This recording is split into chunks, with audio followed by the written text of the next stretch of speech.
curiosidade para saber como é que funciona uma auditoria ISO 9001 na prática? Se você trabalha com gestão da qualidade, se você está se preparando para uma auditoria ou se você pretende se tornar um auditor, assim como eu, esse vídeo é para você.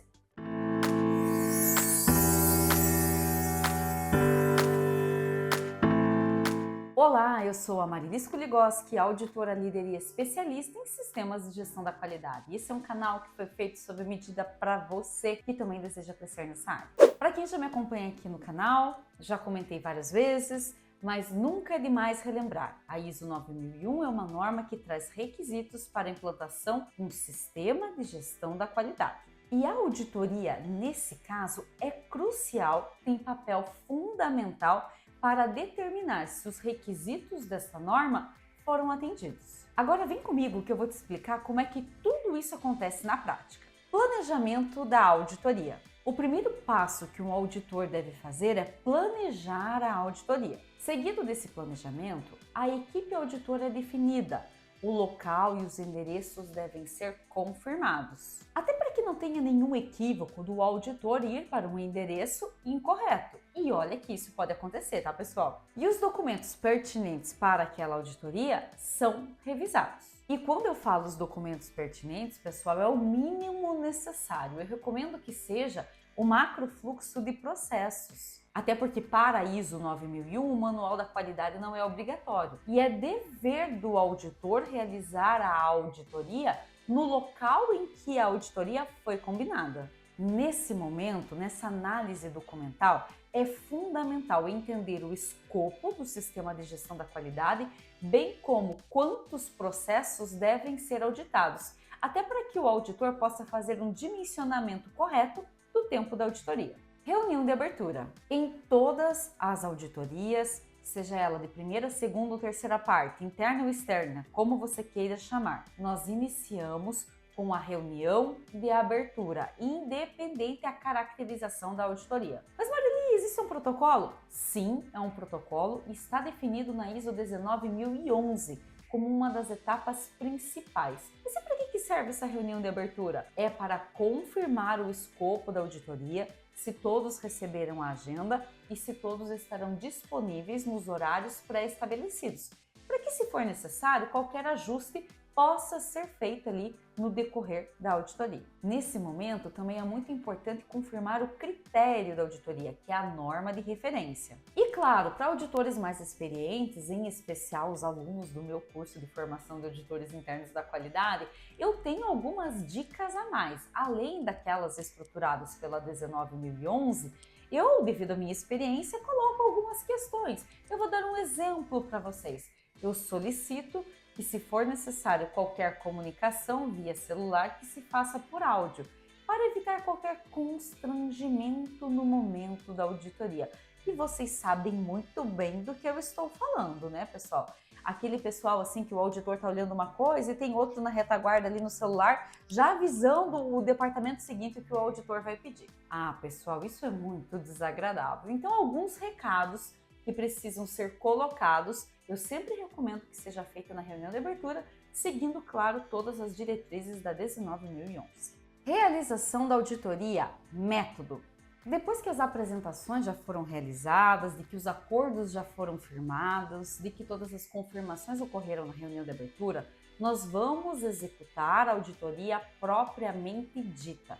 E existem 3 métodos utilizados em uma auditoria: entrevista, análise documental e observação. Muitas pessoas me perguntam: Marilis, primeiro eu analiso o documento e depois eu audito o processo?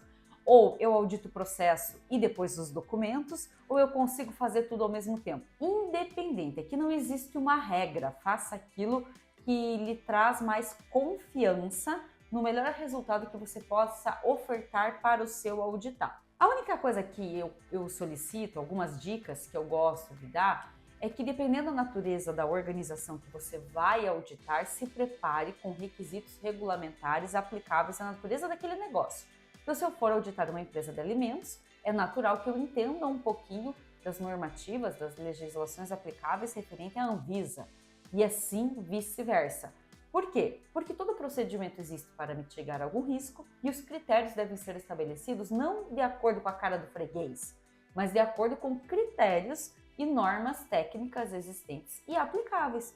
E é dever do auditor garantir que os requisitos da norma sejam atendidos, mas também os regulamentares aplicáveis do negócio. Então faça da forma como você se sentir confortável. Eu, Marilis, gosto de pesquisar muito sobre a natureza do negócio da empresa, gosto de pesquisar sobre a empresa para daí então iniciar a auditoria. E quando estou auditando, faço de maneira híbrida, documento e processo ao mesmo tempo. Eu nunca comunico ou faço uma auditoria previsível em que o cliente sabe como eu vou executar aquela auditoria. Não, eu faço de acordo com a necessidade daquele momento. E é muito importante lembrar aqui, pessoal, que enquanto estamos realizando essa verificação, entrevistando, analisando e observando, todo auditor está em procura das conformidades.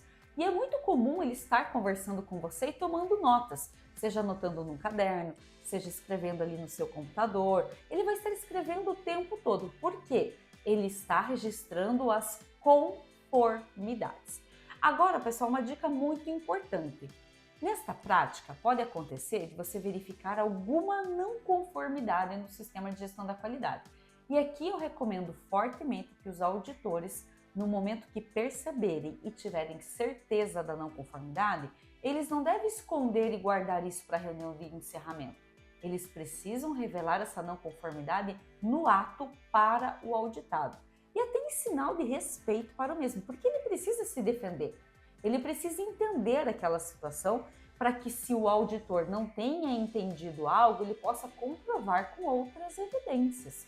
E caso ele consiga reverter aquela situação, é natural e é uma prática de humildade do auditor dizer que agora sim ele entendeu e retirar aquela não conformidade que não é aplicável naquele caso com a apresentação das últimas evidências. Então pegaram essa dica, pessoal? Toda não conformidade identificada deve ser relatada no ato. E você que está passando por uma auditoria, não se preocupe quando o auditor está anotando as coisas. Não tenha medo de perguntar também. O que você está anotando? Posso contribuir com algo mais? O auditor tem o dever de lhe esclarecer tudo aquilo que ele está anotando, que ele está escrevendo, as conformidades e tudo mais. Identificação de não conformidades. E ainda, pessoal, considerando essa questão das não conformidades que eu estava abordando agora há pouco, existe na auditoria de terceira parte apenas, que é que concede ou suspende ou até mesmo mantém uma certificação, a classificação de não conformidades maiores ou menores. E as tratativas são um pouco diferentes. Já saiu um vídeo aqui no canal e inclusive eu vou deixar aqui nos cards finais, explicando a diferença da auditoria interna e externa e o que pode acontecer, para que vocês possam se aprofundar nesse assunto. Mas não precisa sair daqui agora, eu vou deixar ali no card final e na descrição desse vídeo outros vídeos com conteúdos relacionados, para que você assista com calma e fique um expert neste assunto. Lembrando que se naquele momento da auditoria aconteceu o registro de uma não conformidade, não necessariamente o processo precisa parar. Existem algumas cláusulas em que a auditoria pode ser interrompida. E isso até um tema que é comentado na reunião de abertura. Estas cláusulas são todas definidas pelo organismo certificador com normas técnicas de apoio à própria 19.011. Mas isso raramente acontece, pessoal. Mesmo que seja identificada uma não conformidade maior, a empresa terá um prazo para se ajustar e passar por uma auditoria de follow-up. Então não é momento de pânico até agora. Outra questão, auditores, toda não conformidade ela deve ser fundamentada no problema, aquilo que deixou de ser atendido, o requisito não atendido e a evidência objetiva. Jamais, mas jamais pode existir um registro de não conformidade sem evidência. Sacaram? Reunião de encerramento. Após a finalização de toda a auditoria, independente de quanto tempo foi, eu mesma já fiz auditoria que durou quase um mês, auditando todos os dias pela complexidade e grandiosidade da empresa, mas lá no final de tudo, nós vamos realizar uma reunião de encerramento e esta também é obrigatória. Nesse momento, nós vamos apresentar todas as constatações que foram registradas durante a auditoria. Lembrando que constatações são conformidades e não conformidades. É muito importante que o auditor tenha a habilidade de trazer isso sempre com uma mensagem de oportunidade de melhoria para o sistema de gestão da qualidade do seu cliente e jamais julgando a empresa pelo seu resultado. É claro que ele precisa trazer a seriedade que o resultado da auditoria traz para o momento. Então, se a empresa precisa melhorar em algumas questões, ele não precisa ser modesto e dizer assim, calma, tá tudo tranquilo. Não, existem formas educadas de dar o recado que a situação é crítica para o cliente, mas não dessa forma. Por exemplo, prezado cliente, devido à amplitude desta auditoria, encontramos várias constatações, tanto de conformidades como de não conformidades. Vejo que todos terão um grande trabalho, mas pelo que eu vi da sua equipe, todos têm grande competência para resolver isso com maestria. Vocês perceberam, pessoal?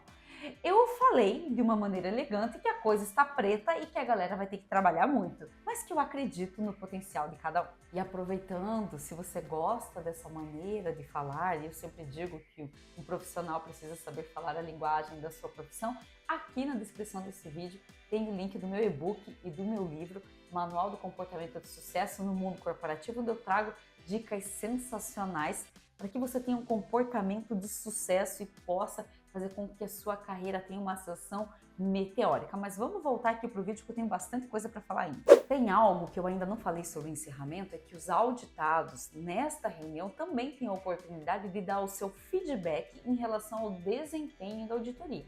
E se você precisa falar alguma coisa, aproveita e comenta ali durante aquele resultado, durante aquela reunião de encerramento. Mas, por favor, não adianta perguntar para o auditor como ele deve corrigir as não conformidades, porque ele não está lá como um consultor, ele está lá como um auditor.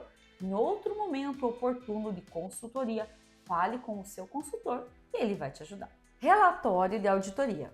Tem algo que eu não comentei, mas é na reunião de encerramento em que nós verbalizamos o prazo para entrega do relatório final da auditoria, inclusive o prazo para respostas das não conformidades, sejam elas menores ou maiores. Tudo isso é estabelecido de acordo com critérios do próprio organismo certificador e o auditor é um meio de comunicação entre o organismo e a empresa para relatar estes prazos e acordar com seus clientes. E aqui eu quero destacar que o relatório de auditoria é o produto do auditor. E lembram que eu falei que um profissional precisa saber falar a linguagem da sua profissão? Eu digo isso tanto oralmente, verbalmente, mas também de maneira escrita. Porque imagine um auditor que não sabe escrever.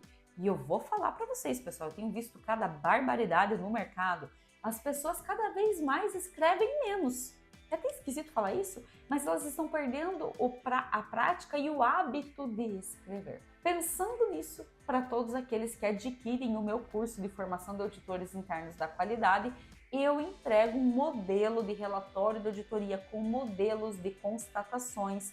Tem um módulo que eu abordo sobre fundamentos e vocabulário para que você fique expert na linguagem verbal e escrita quando você se tornar um auditor. Eu vou deixar o link aqui na descrição. E é tão importante saber de tudo isso e fazer com maestria esse relatório porque ele deve ser enviado para a alta direção. Afinal de contas, ela que investiu na atividade da auditoria. E é com base neste relatório que os planos de ação serão criados para que sejam implementados na organização. Acompanhamento das ações corretivas. Lembram que eu comentei que os prazos são acordados para o envio dos planos de ação e o aceite do organismo certificador?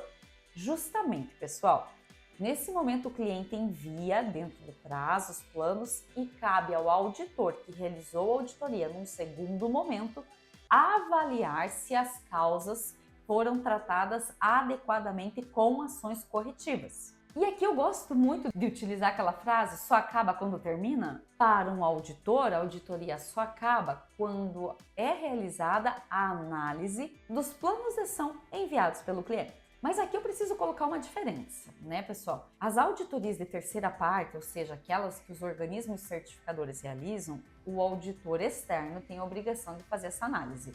Mas nas auditorias internas de primeira e segunda parte, tem que verificar se esse tipo de serviço foi contratado. Até porque, lembram que eu comentei que na interna Não existe a classificação das não conformidades, maior e menor, então vai depender da sua modalidade de contrato.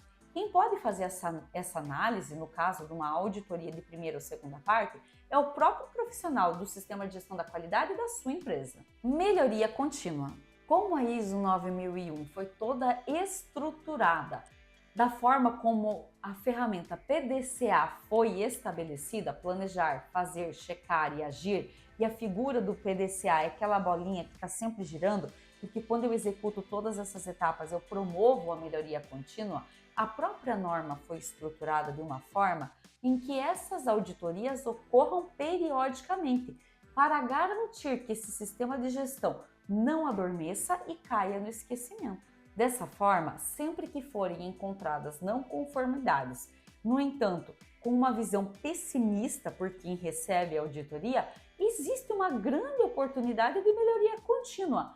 Tanto é que o item não conformidade é o requisito 10.2 da ISO 9001 versão 2015, está no capítulo 10, melhoria. Dicas práticas. Além de todas essas dicas que eu já passei para vocês ao longo desse vídeo, vou deixar mais algumas dicas práticas. Mantenha uma comunicação clara com todos os envolvidos e muito respeito e humildade. Afinal de contas, o auditor precisa entender muito bem da norma e o cliente sempre entende muito mais do negócio dele do que nós, auditores. O auditor precisa promover um clima de comunicação eficaz, confiança e cooperação, porque uma boa auditoria não se faz sozinho, se faz junto com o seu cliente, auditor e auditado. E quando o auditado percebe que você está ali para ajudar e a partir da sua visita grandes melhorias podem acontecer, ele mesmo vai fazer questão de mostrar o que está errado e vai lhe pedir para que registre não conformidades para aquele sistema. É sério, pessoal, isso acontece muito comigo. Verifique sempre a imparcialidade e o conflito de interesse que pode existir entre os auditores e o auditado. Isso é muito importante. E também, pessoal, por favor, não vão optar pela opção mais em conta que tem no mercado. Existe uma frase que eu gosto muito: o barato sai caro. Vale muito a pena você investir num auditor capacitado que vai levantar o seu sistema de gestão, em especial no meu caso, de uma maneira estratégica, pois eu tenho certeza que vocês terão um plano de trabalho para o ano inteiro dentro da empresa. E eu posso apostar que vocês vão evidenciar muitas melhorias. Agora eu estou muito curiosa para saber, você gostou desse conteúdo? Ficou com alguma dúvida? Fui clara nas minhas explicações? Se tem algo que eu não abordei, fique à vontade para colocar aqui nos comentários, pois vai ser um prazer interagir aqui com você. E antes de sair daqui, dá uma olhadinha aqui na descrição do meu canal, pois eu trago outras sugestões de vídeos, assim como eu falei durante toda essa explicação, e os links do meu curso de formação de auditores internos da qualidade, é claro, meu e-book, meu livro. Mas falando do curso de formação de auditores, se você sonha em se tornar um profissional respeitado como esse, com liberdade geográfica, com um salário acima da média, dá uma olhada aqui na descrição em toda a ementa do meu curso. Eu posso te garantir que é o melhor curso do mercado, o único que tem tira dúvidas uma vez por mês de maneira coletiva com a sua instrutora. E olha que eu tenho alunos que já estão faturando alto hoje em dia. Então dá uma olhada, você não perde por esperar. E antes de sair daqui, dá uma olhada nesses outros 2 vídeos que eu separei para vocês. Te vejo no próximo vídeo, até mais!